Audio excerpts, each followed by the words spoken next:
Então vamos lá, esse é o Giro da Bolsa, um programa semanal com as principais notícias do mercado financeiro na semana. E hoje... Baguncinha. Não, hoje coisa séria. Hoje o programa tá bombástico. O governo jogando a toalha, assumindo que acabou o dinheiro. A gente já começa diretão no nosso combalido índice Bovespa. 137.026 pontos aí, com queda de 0,58% na semana. Sabe quantas vezes eu já falei que o Ibovespa caiu recentemente, né? Muita queda. E essa semana o Ibovespa também deu aquela flincada maldita, bateu o recorde ali, mas acabou não conseguindo evoluir muito, né? O IFIX tá com 0,61% de alta, S&P 500 2,28% de alta, Nasdaq 2,38% de alta, dólar 1,30% de alta, Bitcoin 4% de queda, Ethereum 1,09% de alta. A gente teve uma semana pesada em Brasília, com os deputados, os senadores enquadrando o Andrade aí por causa da alta do IOF, que pegou todo mundo de surpresa na semana passada. E a alta do IOF acaba afetando os deputados porque a maioria deles...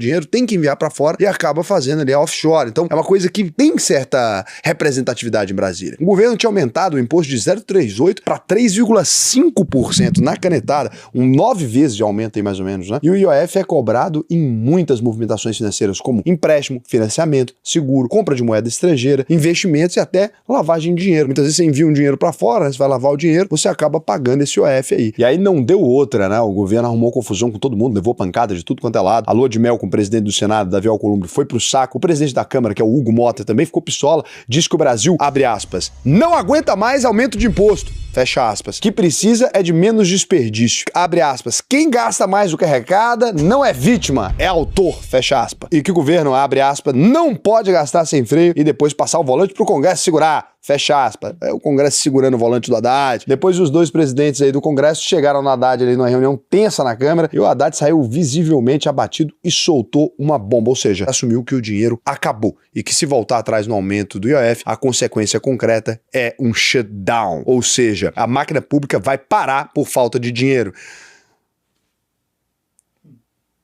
Não, a gente tá avisando isso, tem mais ou menos 3 anos aqui, Haddad, pelo amor de Deus, cara. Temos um Sherlock Holmes. Só que também todo o movimento que ele tentou e não conseguiu aprovar na Câmara, tá numa situação triste. Se o Haddad quiser um abraço, eu dou. Deve ser difícil ter esse cargo com o presidente Lula no comando. Eu entendo o Haddad. Quiser, Haddad, ó, você mora aqui em Brasília, aqui do lado, quiser tomar uma cerveja, pode vir aí no nosso escritório, a gente terminou o desafio aqui na empresa, pode vir aí beber uma cerveja com a gente não conta pra ninguém não, mas a gente precisa dar uns conselhos pra você. A coisa tá complicada. Tem um menino bom aqui, o Matheus Malheiro, tá louco pra te dar uns conselhos. Traz, se quiser vir aqui, chegar uma visão, né, diferente, às vezes vale a pena. O fato é que isso pegou muito mal para o governo. O gestor do Fundo Verde, o Luiz Stuberger, diz que o IOF foi uma aula de psicologia do que o PT pensa do mercado financeiro. E tudo isso pesou demais para Haddad. Ele diz que está sofrendo muito como ministro. Está com a imagem ainda mais cansada, até dentro do próprio PT, que já está falando em outro nome para a Fazenda, Aloísio Mercadante, que foi ministro da Casa Civil da Dilma durante a crise econômica de 2015. Nome bom, né? O Haddad não tá funcionando não, porque ele tá tentando muito. Vamos botar alguém que desistiu. Vai funcionar melhor. O fato é que o governo demorou demais para acordar e começar a cortar os gastos. Isso só foi acontecer agora, com o governo prometendo um congelamento de 31 bilhões em emendas e recursos dos ministérios. Agora, vale a pena recordar, viver de novo, lembrar aí que o Senado, que tá enquadrando a Haddad, falando, ó, para de gastar, aprovou um reajuste para os servidores públicos com impacto de 73 bilhões, né? Que já pegou o congelamento do Haddad e mandou para cara.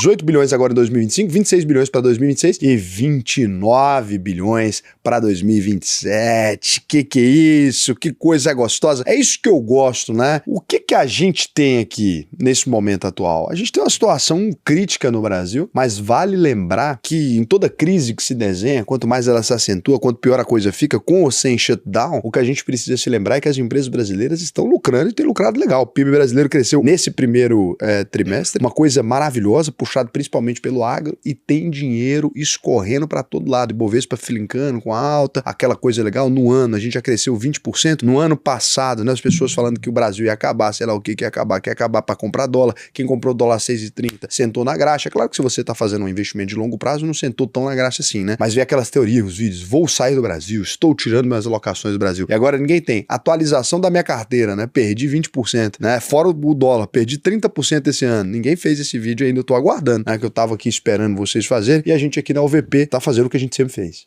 Levando os clientes para investir no exterior, aproveitando boas janelas, ensinando a otimizar a carteira com a nossa plataforma exclusiva de investimentos. Quem é aluno da UVP enviou dólar para fora essa semana inteira pagando 0,38% de IOF. Como, Raul? Se o IOF foi para 1,1%. Eu dei meus pulos.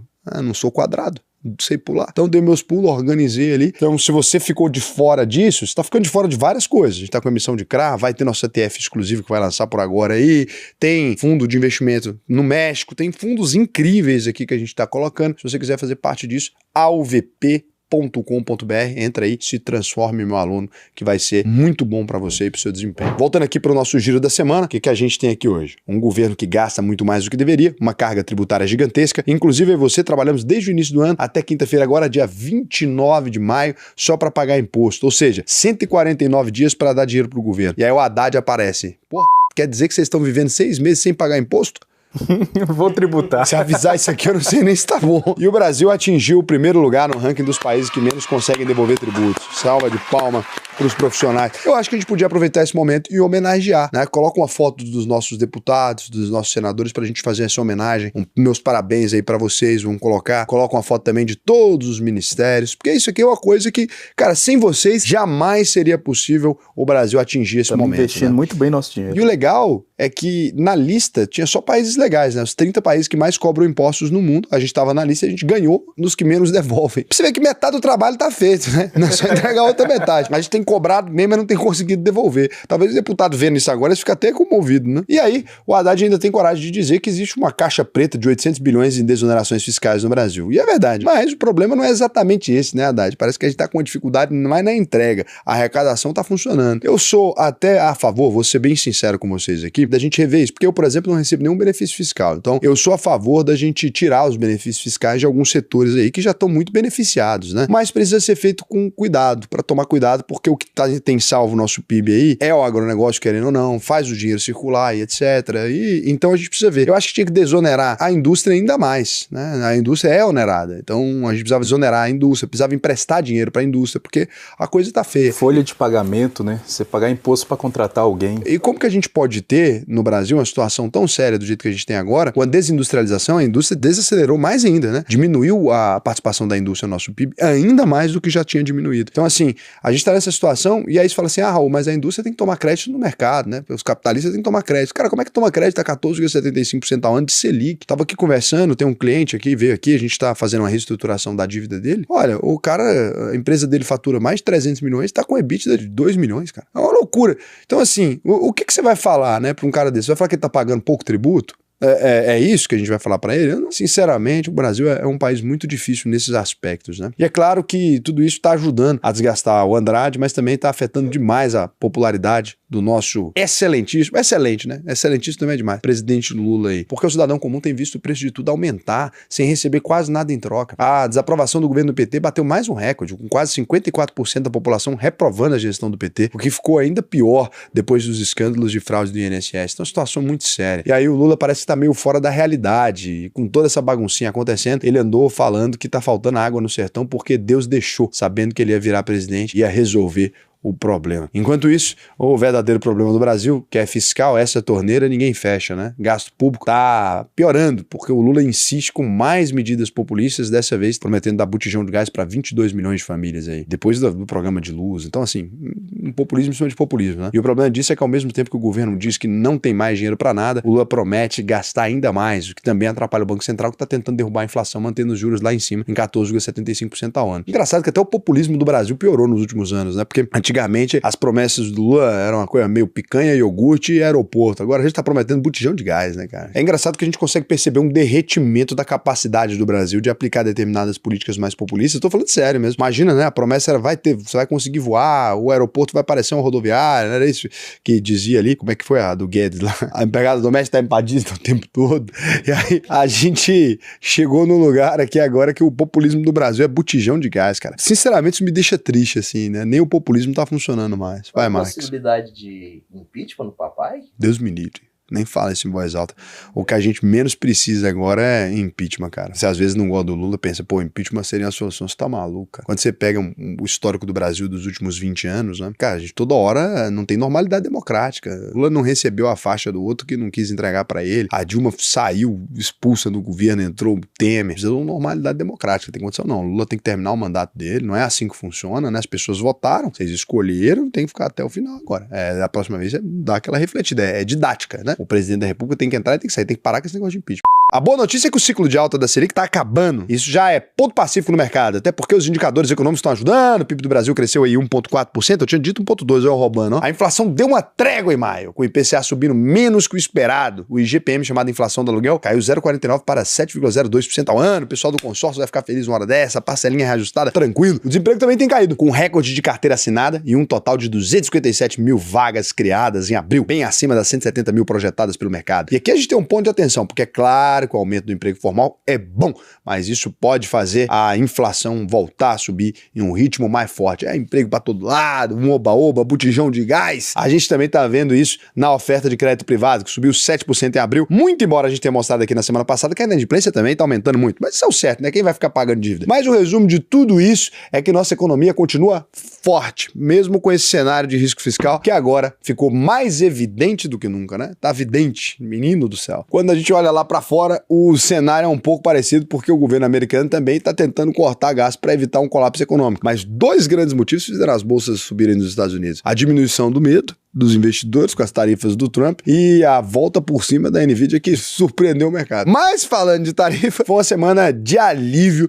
porque depois da China o governo também sentou para negociar com a União Europeia e já suspendeu até julho e setembro vai entrar o grosso. Aquela taxa de 50% sobre os produtos importados da Europa. E aí veio o Canadá e também começou a negociar. Então tá tudo mostrando aqui que realmente o Trump tinha blefado e está muito mais disposto a reduzir as tarifas para praticamente todo mundo. Inclusive, o Trump conseguiu anular a decisão do Tribunal de Comércio dos Estados Unidos que tinha derrubado o tarifaço. Essa discussão vai continuar na justiça. Se as taxas extrapolam a lei americana ou não, mas até uma decisão final, a cobrança tá valendo. E falando aqui dessa segunda vertente que ajudou o mercado, a gente teve uma forte recuperação da Nvidia, que trouxe um ótimo resultado trimestral com receita recorde, 44 bilhões e lucro de quase 19 bilhões. Nossa, é bilão demais. E a empresa está entregando tudo que tinha prometido, crescimento bom, margens estáveis e projetou um resultado ainda melhor para o segundo trimestre. Fica esperta, no DeepSeek já vem aí. E isso é visto pelo mercado como uma recuperação de todo o setor de tecnologia e de inteligência artificial que estava meio apagado nos últimos meses. Mas como nem tudo são flores, o CEO da Nvidia reconheceu que a China está vindo muito forte nesse segmento de IA. Inclusive, o governo chinês está fazendo de tudo para se tornar totalmente autossuficiente na fabricação de chips para dispositivos eletrônicos. E para piorar a situação, a China tem feito tudo open source, né? Então, daqui a pouco é IA para todo lado. O Brasil já criou a Brasil IA para poder justificar investimentos na ordem de 133 bilhões. Em breve a gente deve lançar. Para quê? Para poder ter uma rachadinha, um negócio ali. Paga 10 bilhões para os chineses e o resto é dos passa, da galera. Eu queria ganhar uma licitação dessa. É pagar um chinês para fazer tudo e ficar com 120 bilhões. Aqui na empresa a gente não utiliza IA para nada, somente seres humanos, né? A gente não gosta desse processo, eu sou muito mais artesanal. Põe aqui o anúncio que a gente fez aqui, ó. É como ter patrimônio sem realmente tê-lo.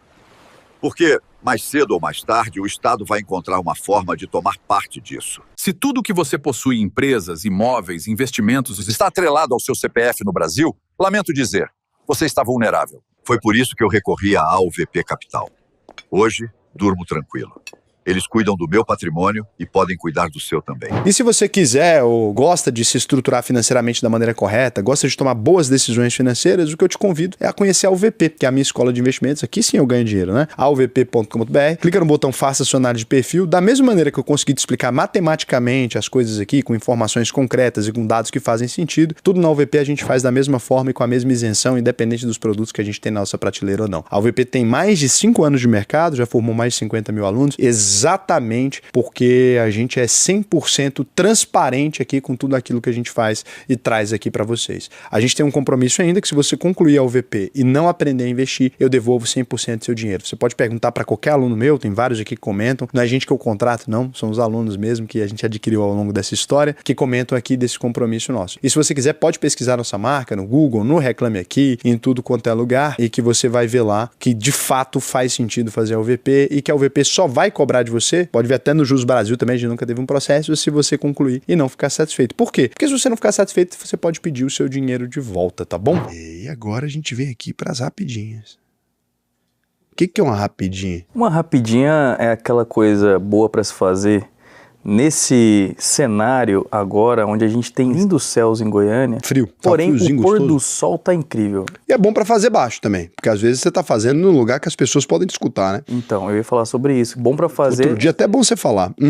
Pra fazer numa sacada, vendo um pôr do sol ali, uma rapidinha. rapidinho nem sei não, né, Raul? Não, notícia que não é nem curta demais para poder ganhar um destaque, nem longa demais para poder ficar na rapidinha. As ações da Azul caíram forte depois da empresa entrar em recuperação judicial nos Estados Unidos, com uma dívida de mais de 11 bilhões de reais. Na contramão da Azul, os acionistas da Gol aprovaram um plano para a companhia se livrar do processo de recuperação judicial, também nos Estados Unidos, já no mês que vem, o Chapter 11, né? Então aqui você tem a Gol Linhas Aéreas, 9,70% de alta, a R$1,47, e a Azul virou penny stock, a 90 centavos, com 15,09% de baixa. Sabia que normalmente quando a ação tá valendo menos de R$1, você tem um tipo de gente chamado Capitão Salvatreco. Eu fui consultar na nossa plataforma, 150 pessoas compraram ações da Azul. Aí eu entrei em contato com a parte deles para entender se tinha feito o curso, né? Porque eu falei, não é possível que um negócio desse meu aluno. Graças a Deus não era. É porque a plataforma foi aberta durante um período de tempo. Então eram uns animais mesmo. O secretário de Estado, Marco Rubio,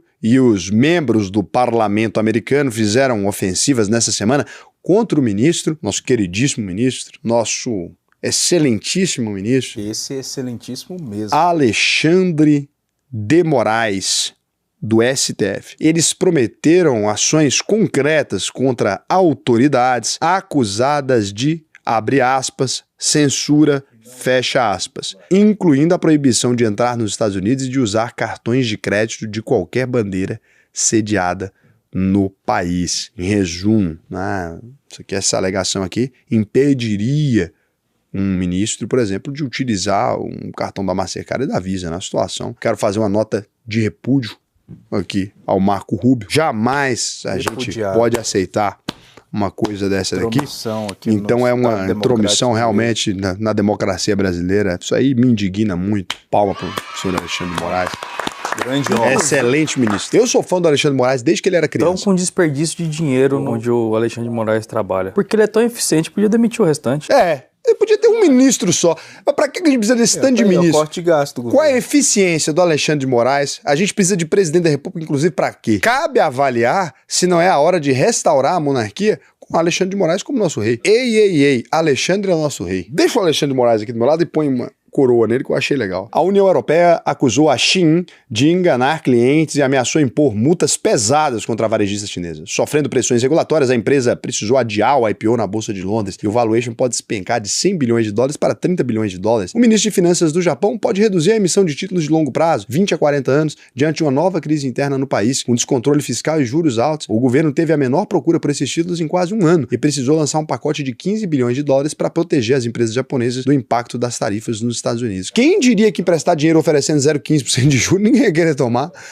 Rapaz. E para fechar o programa com muito amor, a gente traz duas notícias realmente relevantes. A esposa do presidente da França, Emmanuel Macron, meteu a mão na cara dele, chamou-o de perdedor e se negou a dar o braço para descer a escada do avião presidencial no desembarque de uma viagem pro Vietnã. Aí, Bolsonaro já tinha te dito que esse negócio de ficar mexendo com essa senhora ia te complicar e falou que ela não era bonita, você foi aí e insistiu nessa história. Bolsonaro tinha razão. Lá atrás, meteu-lhe a mão na cara dele. Eu vou contar aqui, eu vou falar uma história pra vocês aqui. Isso aqui eu vou ser cancelado, mas eu vou ter que falar, não tem como não. Você sabe que ela era professora do Macron, né?